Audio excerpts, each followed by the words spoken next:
Саламатсыздар, қалдарыңыз қалай? Оңғардың Оңкар арнасында кезекті шығарылым. Елімізде сұйытылған газ, яғни автогаз қымбаттайын деп жатыр. Бұл туралы энергетика вице-министрі Әлібек Жамауов мырза хабарлады. Арнайы брифинг өткізді, оған мен де барып қатыстым. Тағы қандай жаңалық айтқанын көріңіздер.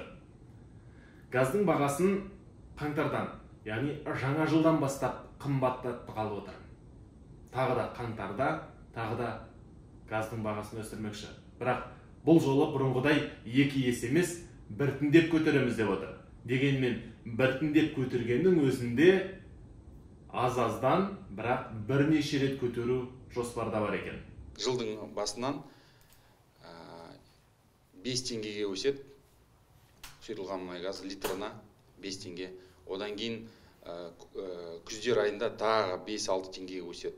Сонымен біз 3-4 жылдың ішінде сол деңгейге келеміз. 70%, бензиннің 70%-ына келеміз біз. Егер сол баға болса, біздің өндірушілеріміз өздері табыс табуға шыға ма? Иә, шығады. Яғни вице-министрдің айтуынша, әр жарты жыл сайын баға өсіп отырады. Оның негізгі айтып отырған мәселесі мынадай. Көп елдерде сұйытылған газдың бағасы АИ 92 маркалы бензин құнының 70%-на тең екен. Мысалы айтайын, жай қарапайым түсінікті болу үшін, егер АИ 92-ның 1 литр 100 теңге тұрса, автогаз 70 теңге тұру керек дейді. АИ 92 200 теңге тұрса, ол қанша? Шамамен 140 теңге ма? 140 теңге болуы керек. 1000 теңге тұрса, АИ 92-ның 1 литрі автогаз 700 теңге тұрады деген сияқты ғой. Сол межеге дейін өсіргенше бағаны біртіндеп көтереміз деп отыр. Бұның себептерін былай түсіндірді. Ең негізгісі, елде сұйытылған газ жетіспейді дейді. Ай сайын Қазақстан 140-145 мың тонна сұйытылған газ тұтынады екен. Яғни бұл біздің өндіруімізден әлдеқайда көп деп отыр. Яғни шамамен 10 мың тоннаға біздің тұтынуымыз ай сайын, өндіруіміз ай сайын 130-135 мың тонна екен. Дәл қазіргі уақытта министрліктің айтуы бойынша олар Қазмұнайгаз компаниясымен келісіп, ішкі нарыққа арзан бағамен газды мәжбүрлеп сатқызып отыр. Қарапайым тілмен айтқанда осылай. Олардың айтуы бойынша олар шетелге экспортқа шығарғанда одан қымбатқа сатады. Ішкі нарыққа арзанға сатуға мәжбүр дейді. Қарапайым тілмен айтсақ, мысалы, олардың өндірісіне кететін шығынды ішкі нарыққа сатқан баға толық жаппайды. Мысалы, 1 тонна газды өндіру үшін, тағы да мысалмен айтайын, оларға 80 мың теңге деп айтайық. 80 мың теңге кетеді. Оның шығыны бар, жердің астынан алып шығуы бар, қызметкерлердің жалақысы бар, барлығын қосқан кезде мысалы 80 мың теңге дейді. Бірақ олар 1 тоннасын шамамен 70 мың теңгеге сатуға мәжбүр дейді. Бізге осылай түсіндіріп айтты, қарапайым тілмен, мысалмен түсіндіргенде осылай болды. Сондықтан олар өздерінің шығындарын ғана жауып қоймай, өздеріне пайда табу үшін газдың бағасын біраз қымбаттатуымыз керек деп.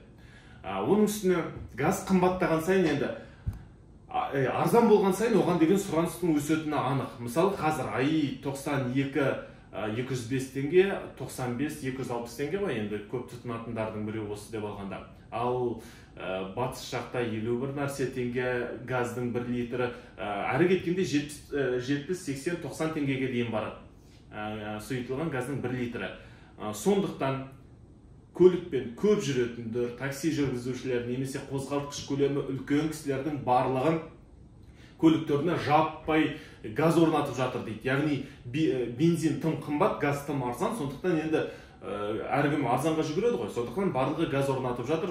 Газ орнатқан сайын біздегі сұраныс артып жатыр, біз оның барлығын толық жаба алмай жатырмыз деп түсіндір. Сондықтан газдың бағасын қымбаттату керек дейді.